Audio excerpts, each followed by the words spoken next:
We're celebrating the fathers of TTT this morning, and it's always so warming to see the pictures with the dads and their kids. And, it's a very special morning, and we get to share this with you. Well, as Father's Day approaches, it's a timely opportunity to focus on an issue that doesn't always receive enough attention: men's health. Now, while many men spend their lives caring for their families, careers, and communities, they often neglect their own physical, mental, and emotional well-being. So from stress, poor sleep, and chronic health conditions to mental health challenges and the importance of regular screenings, there are many factors that can really affect a man's quality of life. Yet, too often, men delay seeking help or ignore warning signs until problems become serious.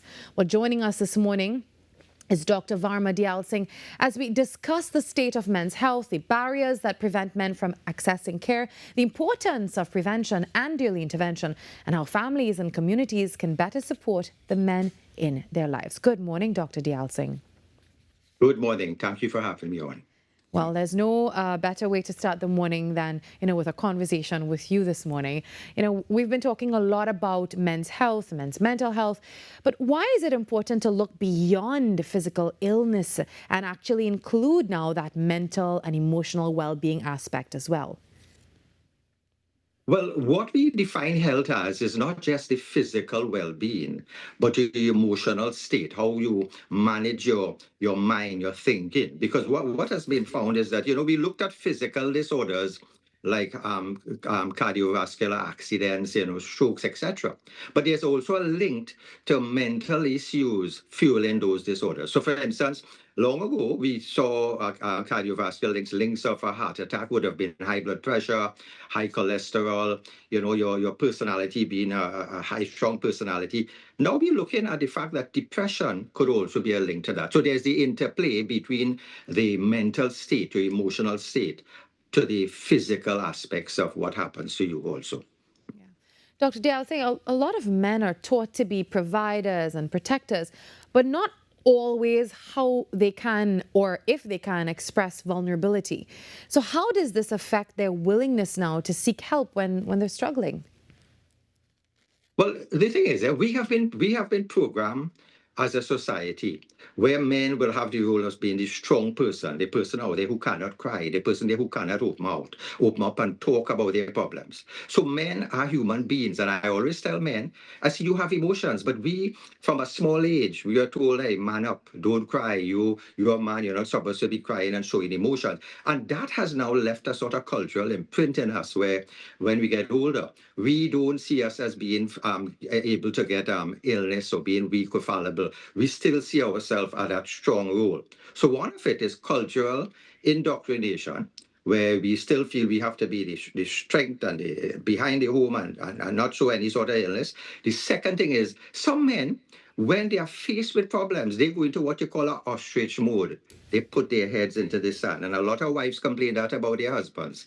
There's a problem, they want to discuss it. The man will go out in all sort of distractions. He will try to go on a different beat. And therefore, the thing we try to say is don't go into that ostrich mode. You found you had a high blood pressure. Let's go behind it. You found you had a PSA that's on borderline. PSA is a prostate-specific antigen blood test. Don't just say go into denial mode and think it will go away. So this is a mindset that we have to now push men forward to change that mindset, the mindset of weakness and the mindset of going into that mode where you think, hey, the problem will just go away. And part of it also is now putting persons around the man to push them and nudge the guys to do the proper things. Now, what are some of the biggest mental health challenges that you're seeing affecting men today? And are there warning signs that families and friends should actually pay closer attention to? Well, what's happening, what we've noticed, you remember, we saw that the women's rights and women's movement in the 1970s, 1980s pushed the advent of women's rights forward, and much needed. Women needed to get better jobs, needed to be treated equally, etc. But what we have noted now, there seems to be a sort of gender gap And the gender gap occurs now in terms of suicide. More men are dying by suicide, and we need to know why. Because if you look at some of the figures in Trinidad, I think it was from 2020 to 2023, about 83% of the suicides were males. I think it dipped a bit later on, but the idea is why so many males are killing themselves comparing to females. So that gender gap we have to look at. If you also look at males, homicide. The majority of homicides, again, young males are dying by homicide, and also not only dying by suicide, homicide, but also being victims as well as perpetrators. So we are seeing that society where we now need to take cognizance. What can we do to help our males? What can we do now to make them feel wanted? And it goes deeper than just the idea that males are in that level where they may be more aggressive in terms of committing crime, or males may be, in a sense, not able to handle their emotional crises. So that's one thing. But then we're also looking at a factor where males feel that their roles have been changed, and if to adjust is a problem. Adjusting to a new society where you may have to stay home and take care of the house while your wife has to go to work. So therefore, you find those adjustments are some things that affect males. And also, remember, a little boy will grow up to an adult. We have to now look what's happening to the little boys, because what we've been finding is that they are now fallen back in the educational system. So a little boy may grow up and find that, if you look at the professions now, women are getting into universities, women are passing exams more. And it's not just Trinidad, it's widespread. If you look at in the States, you found that the women that are getting postgraduate degrees, it is totally reversed. They are the majority. And the failures now, two-thirds of the top achievers in the postgraduate sort of programs would be females, while the lower two-thirds, the failures, are males. So we're looking at a factor that affect boys going into men.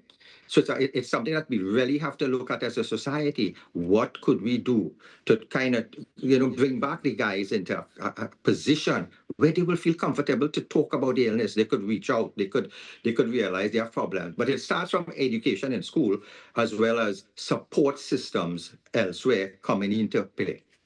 Yeah. Now, a lot of stigma still surrounds the idea of therapy, especially in Trinidad and Tobago and the wider Caribbean. You talk about that, and we've grown up with people saying, no, you don't need that, just go and take a sleep, you'll be fine.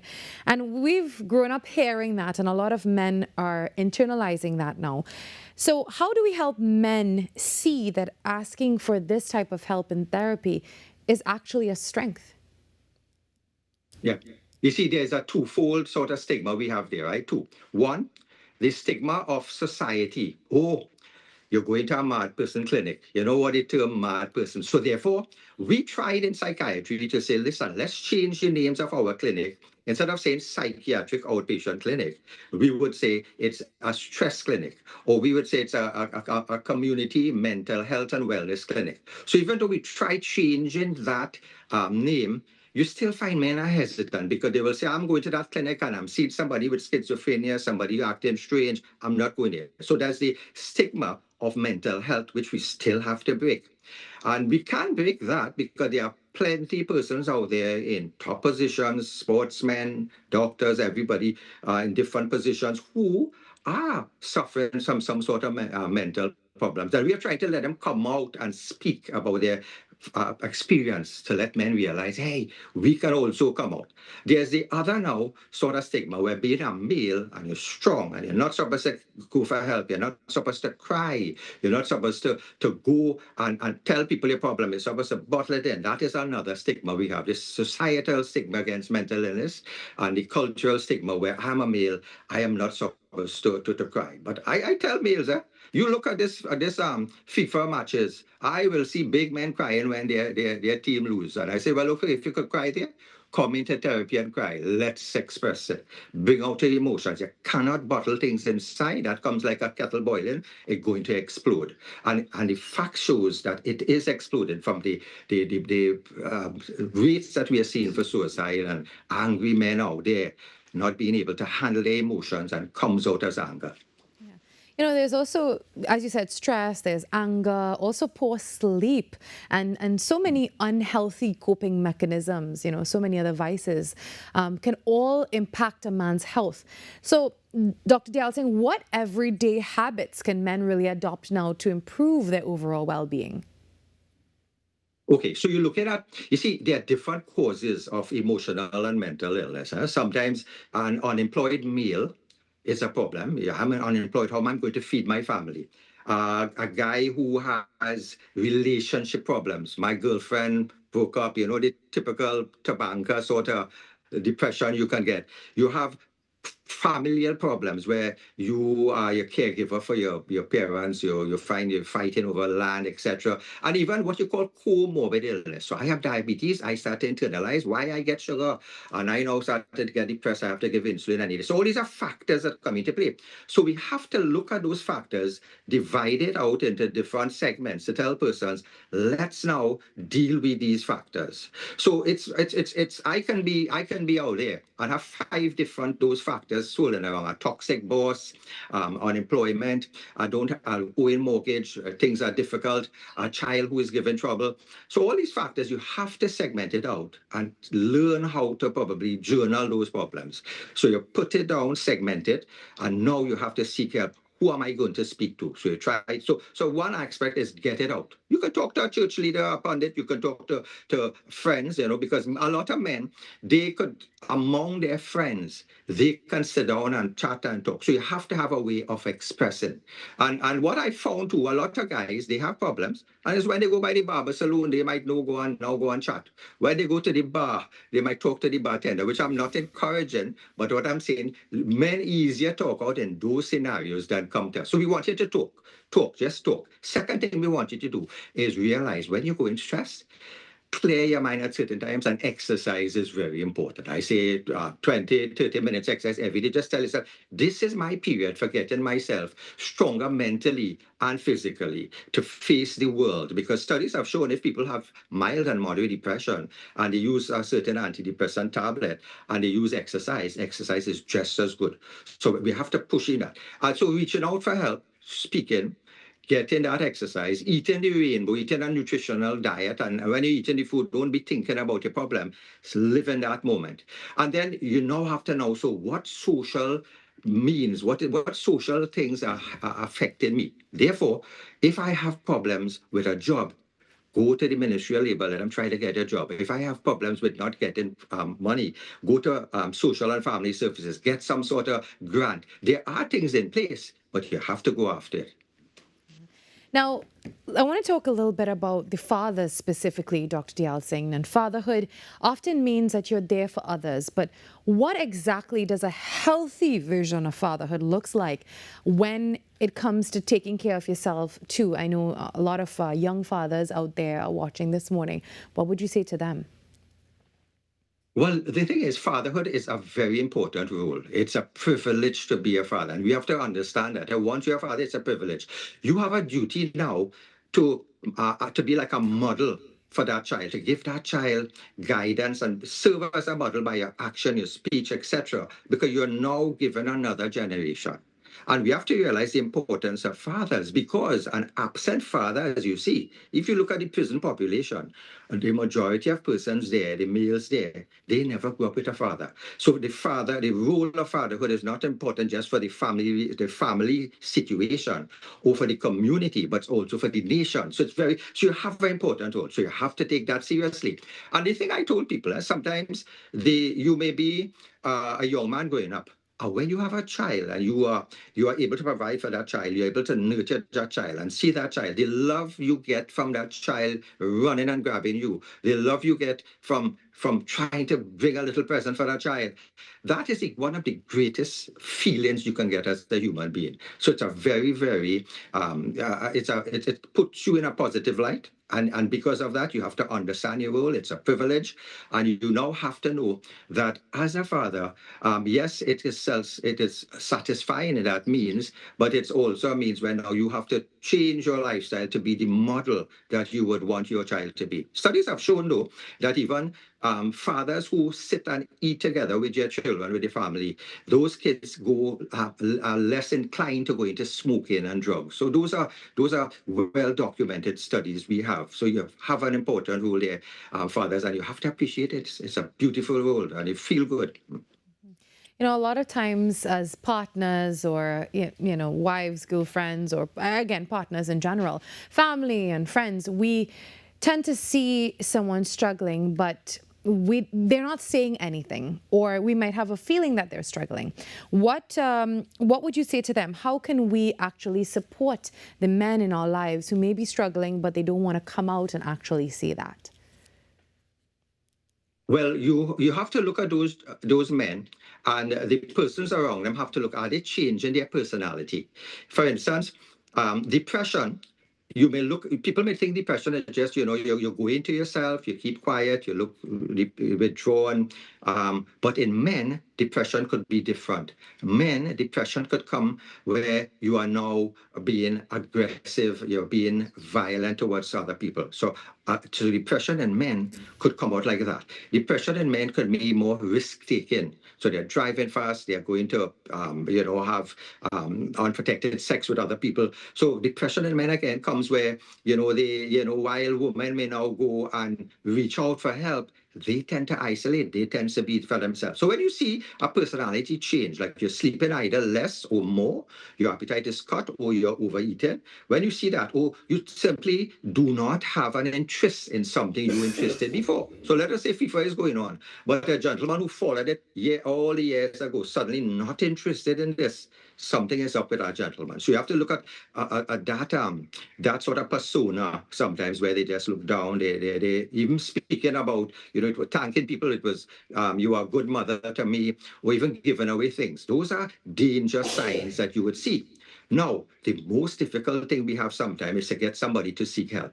Sometimes they refuse. They do not want to go on. I think this is a problem with caregivers, with their wives or their parents. This is also a problem as caregivers when you are now seeing somebody and you're trying to tell them you're depressed and they do not want to come for therapy. So this is something where you have to keep trying. Either you speak to a group of the male counterparts, you get a relative to come in, you go to a spiritual leader to let them talk to you, or you try to bring them just to talk. And you see, we try to get men to talk about their problems amongst other men, something called group therapy, who also have a similar problem. And they would see, look, this guy was down in the dumps and he had a solution. He was lost his job. He didn't know how to manage. He felt, in a sense that the world was crashing down, but he still was able to move forward. So there's always what I'm saying, examples you could try to tell them. And I always tell people the example of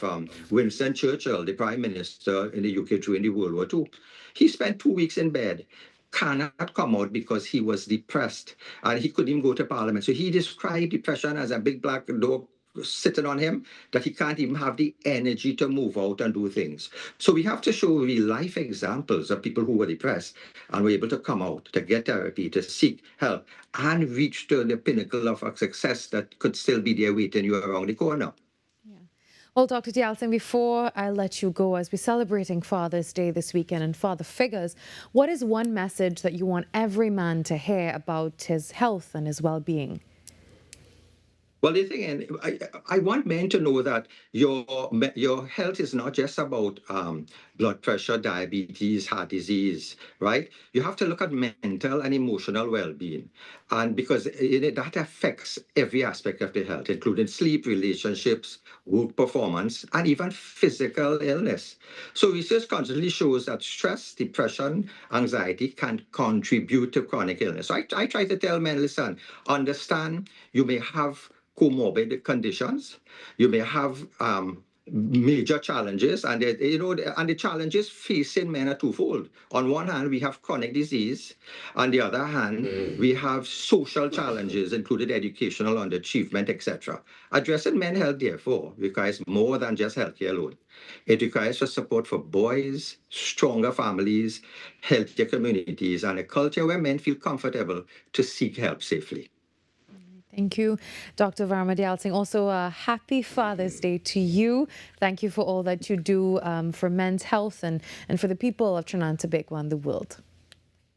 Thank you very much. All right, have a good day. We'll talk to you soon. All right, that was Dr. Varma Deyalsingh, all about men's health and mental health and why we should continue to, just reach out and help the men in our lives who probably can't reach out to us to tell them that they actually need that help. 6:39, that's the time. We take a break. There's more ahead.